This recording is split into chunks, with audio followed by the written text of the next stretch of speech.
Olá pessoal, sejam bem-vindos a mais um encontro de Estatuto da Criança e do Adolescente, por aqui professora Michele Donegá. Hoje nós vamos estudar as medidas de proteção e falar um pouco sobre o Conselho Tutelar e as alterações 2022 sobre esse tema. Então, vem comigo, vamos lá. As medidas de proteção, toda vez, pessoal, que os direitos fundamentais que a gente estudou na primeira aula do ECA forem violados, o Estatuto prevê, né, algumas violações, é claro que caracterizam crime também, mas além de caracterizar crime, definir essas condutas como crime, infrações administrativas, o legislador ele pensou o ECA como uma forma de compreender porque aquela violação está acontecendo, se a família está em situação de vulnerabilidade, se a criança está em situação de abandono, se há um vício com bebida alcoólica ou uso de entorpecente e tentar de alguma forma contribuir para a ressignificação daquela família, né? Para que aquela família seja inscrita em programas sociais, se essa for a necessidade, e por isso a criança fica em situação de vulnerabilidade, dar a assistência necessária para criar, né, ou para retomar, propiciar um ambiente saudável para o desenvolvimento de criança e adolescente. Então vamos lá, a medida de proteção ela tem essa característica, então nós vamos estudar aqui, olha só. As medidas de proteção à criança e adolescente, olha lá, ó, são aplicáveis sempre que os direitos reconhecidos forem violados, o que eu acabei de falar. Mas forem violados por quem? Pelo Estado, né? Por falta, omissão ou abuso dos pais ou responsável, em razão de sua conduta. Ou seja, tenta entender, tenta compreender, né? Qual foi o contexto dessa violação? O que desencadeou essa violação? E aí dá o melhor andamento, o melhor atendimento a essa questão, né? Dar o amparo necessário também a essa questão. Então, o Estatuto não de cara vê assim como forma de, vamos, né, usar o direito penal para resolver esse conflito, mas deixando o direito penal como última ratio mesmo para aquelas situações em que configura crime e há intenção, e há dolo ou a culpa, né? Nas situações de vulnerabilidade, por exemplo, aí aplica-se as medidas de proteção. Então vamos lá. Verificada qualquer hipótese do artigo 98, que são as violações ao direito da criança, as medidas de proteção são essas aqui, ó.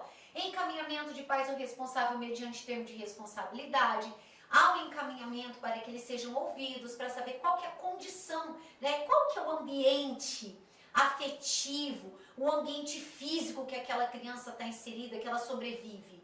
É um ambiente saudável, afetivamente falando? A criança recebe o amparo? Como é que é o ambiente físico? Onde que ela mora? Ela está frequentando a escola? Se ela não está, por que não está? Os pais trabalham? A família possui renda? Entende, pessoal? Então, a medida de proteção, ela tem esse objetivo. E aí vem o poder público, então, para atender essas necessidades e aí para que a família possa prosseguir, né?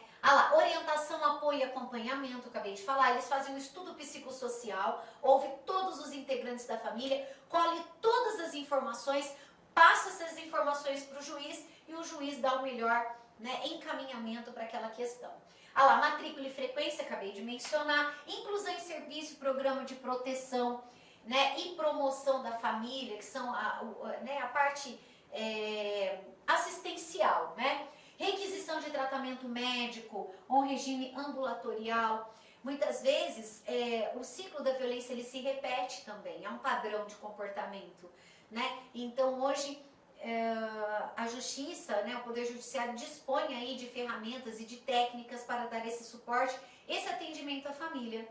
Esse encaminhamento pode ocorrer também na situação, por exemplo, de problemas com vício, com álcool ou droga, né, que acaba impactando também toda a família, gerando violência, gerando violação aos direitos da criança e do adolescente. Então, o poder público age nesse sentido, como eu mencionei.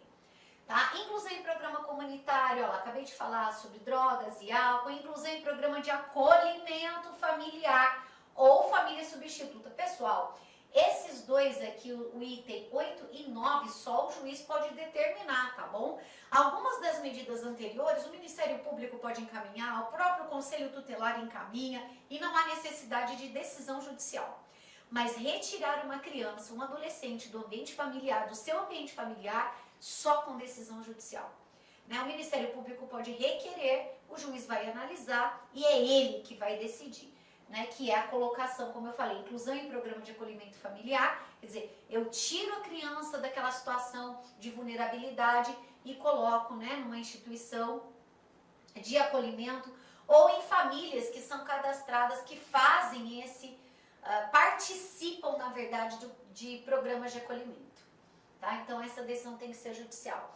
Essas são as medidas, como eu mencionei, que não impedem, isso é super importante cair em prova, a aplicação, né, a imposição das medidas de proteção não impede a apuração de fatos que envolvam crimes ou infração administrativa, né? Elas são medidas autônomas, tá bom? Ela pode ser aplicada conjuntamente com outras ou não, certo, pessoal? Importante isso, hein? Olha só, conselho tutelar, agora o nosso tema, né, principal dessa aula de hoje. O conselho tutelar tem um papel muito importante na defesa dos direitos da criança e do adolescente. É instituído em todos os países, em todos os municípios, pelo menos pelo Estatuto da Criança e do Adolescente, todo município, independente do número de habitantes, tem que contar com pelo menos um conselho tutelar.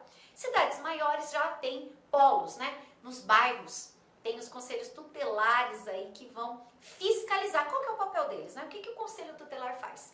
Ele fiscaliza, né, se está ocorrendo alguma violação ao direito da criança e do adolescente. Então, olha só, em cada município, né, eu já mencionei aqui, em cada município ou região administrativa do Distrito Federal haverá no mínimo um conselho tutelar. Cuidado que isso cai em prova. Como órgão integrante da administração pública local, composto de 5 membros escolhidos para mandatos de 4 anos. Gente, tem é aberto um processo seletivo, né? E maiores de 21 anos, que tem residência no município, né? Tenha trabalho, idoneidade moral principalmente, 21 anos, né? Idade mínima aí para ser conselheiro. Cuidado com isso, a gente vai ver daqui a pouquinho também, já coloquei para vocês o material. A pessoa se candidata, né? E aí, aqueles moradores daquele município, daquela localidade, eles vão no dia designado e fazem a votação para escolher quem serão os integrantes por 4 anos, né? Permitida uma recondução. Então, olha só.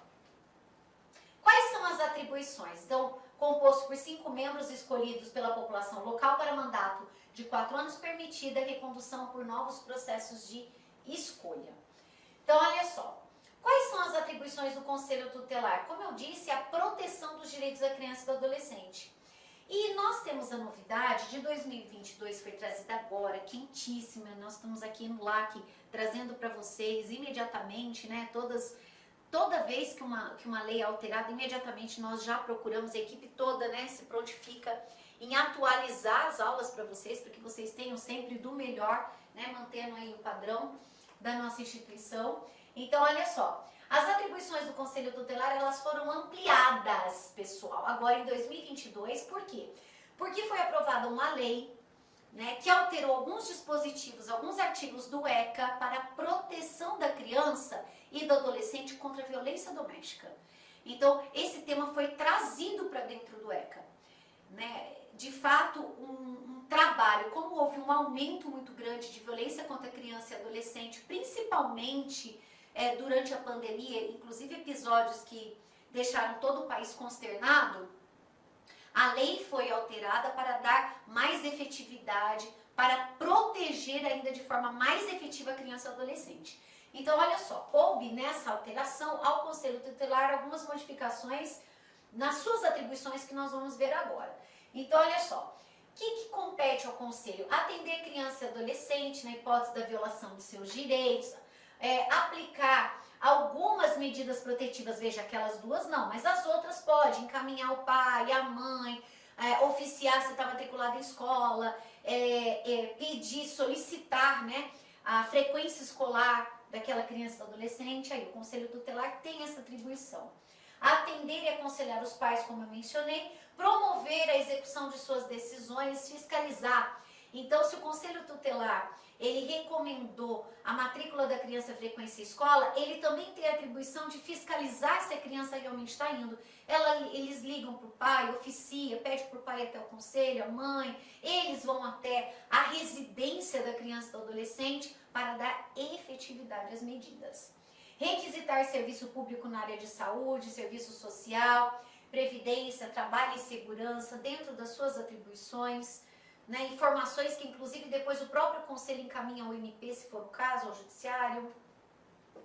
Representar junto ao juiz o caso de descumprimento injustificado das suas decisões, né, ou seja, recomenda que matricule na escola, não matricula, ele vai e comunica ao juiz. Encaminhar ao Ministério Público notícia de fato que constitui crime, já falei, infração administrativa, já mencionei.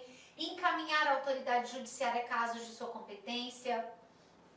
Quer dizer, aquilo que não foi atribuição, por exemplo, a necessidade de colocar a criança e adolescente em acolhimento, né, em instituição de acolhimento. Aí, nessa situação, cabe ao juiz e aí o conselho, então, encaminha. Inicialmente, eu peço licença, meus queridos amigos, mas é o seguinte, estou interrompendo suas aulas, seus estudos, mas essa aula é uma aula demonstrativa do site Lá Concurso para você ter conhecimento, para você ter uma noção, a qualidade, a seriedade e a responsabilidade do nosso curso.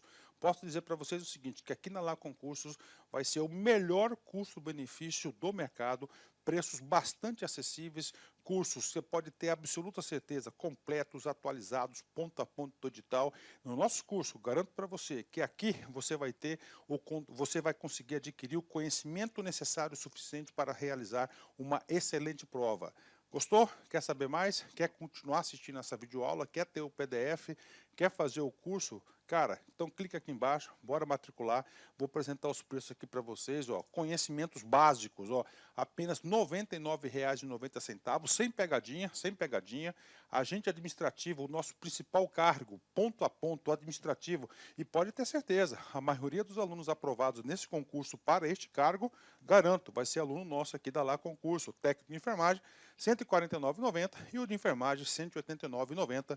Vamos embora, vamos estudar aqui na Lá Concurso. Espero vocês. Forte abraço. Tchau, tchau.